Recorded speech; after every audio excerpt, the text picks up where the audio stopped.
Hello! Ang pag-uusapan natin today ay isang elicitation technique.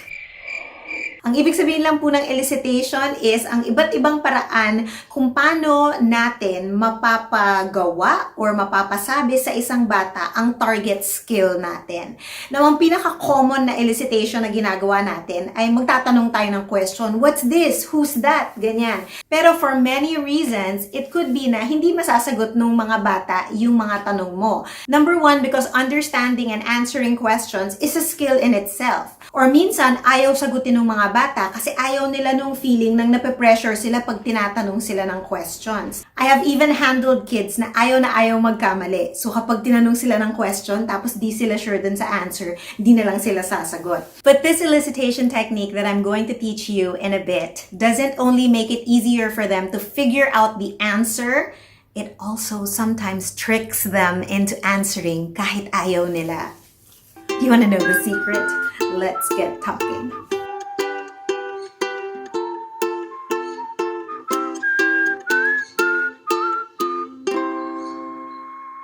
Hello everyone! If you're new here, I'm Teacher Karen and I'm a certified speech-language pathologist. What? Oh, sino dyan yung napareact? Yes, baka may mga nagsabi, Ano sabi niya? Teacher Karen, sino yun? Di ba channel to ni Teacher Kaye? And you're right. But di ba I triggered a response from you guys because you know the right answer and you know na, mali yun. Sino si Teacher Karen? And this is actually the technique that I'm going to show you. It's called foils. Ang ibig sabihin lang po ng foils ay ibibigay mo ang isang incorrect alternative or yung maling choice of answer. So, medyo minamanipulate mo ng choices para maging mas obvious or mas madali para sa kanila kung anong correct answer. I think I've mentioned this in previous episodes. I think episode 8 or 10. Actually, hindi ko maalala.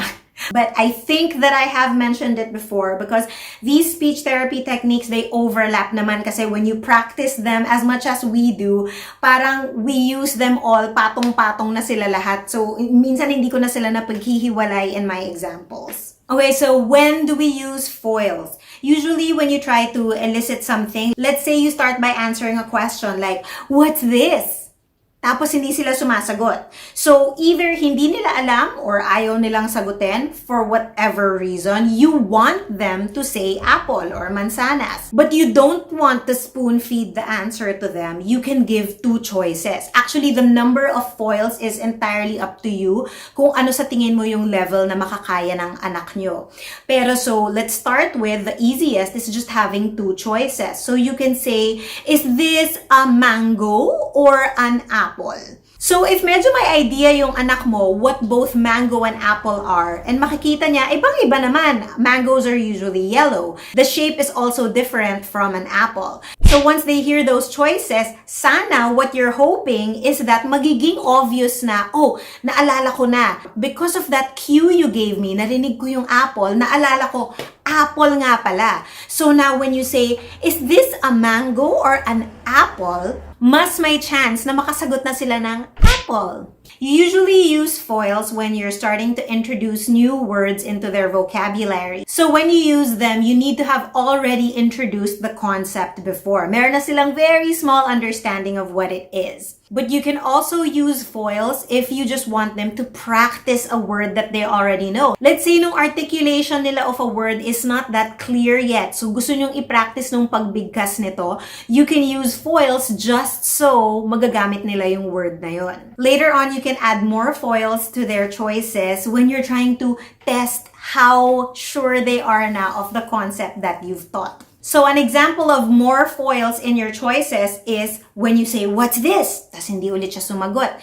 Tapos sabi mo, is this a mango, an apple, or a tomato? So, now we have 3. We have 2 foils and the 1 correct answer. So, now, tatlo na nung isa-scan niya dun sa kanyang database of knowledge na, alin na nga yun? Bakit ang dami ng sinabi ni mommy? So, it will encourage them to think a little more for the answer. That's why this is such a good technique for children with word retrieval problems. Yung tipong alam na nila yung word na yon. Pero for some reason, hirap na hirap sila to say the word themselves kapag tinanong sila. This is also especially helpful for nung iba naman naming adult clientele who have aphasia from either stroke or some traumatic brain injury. So taking it from my last example, napansin nyo ba that the other foil that I gave was a tomato? And I put that there specifically because an apple and a tomato are very similar in shape and color. So medyo panggulo mo na yon. So another way to use foils is by considering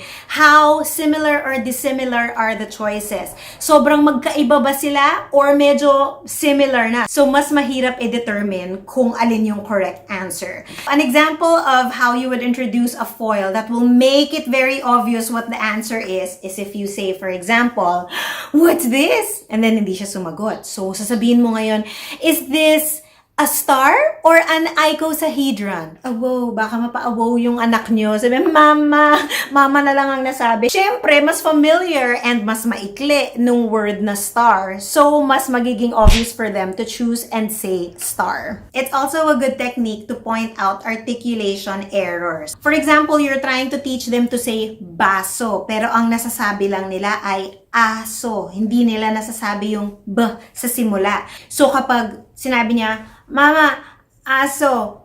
Tapos sabihin mo, "Aso? Ito ba hinihingi mo?" "Anak, wala tayong aso." But honestly, that's probably going to make them laugh or realize na, "O nga no, ang nasasabi ko lang, aso." Kailangan kong maging mas klaro, kailangan kong masabi yung baso kapag humihingi ako ng tubig. One more thing to consider is the placement of your foil. So kung feeling mo, alam na ng anak ko yung apple, ngayon pala dahil yung foil mo, laging siya yung first option. So things like that then, when you use the foils, ipagpalit-palit mo minsan ng placement of the foil para siguradong sigurado ka na alam talaga nila at hindi sila nanghuhula. And yun lang yun. O diba ang dali? Tsaka ang saya. If you found that helpful, please click the like button and share it with your friends. And please consider subscribing para po makita nyo pa yung mga videos na isi-share ko next time. And that's all for today. Happy talking and mabuhay!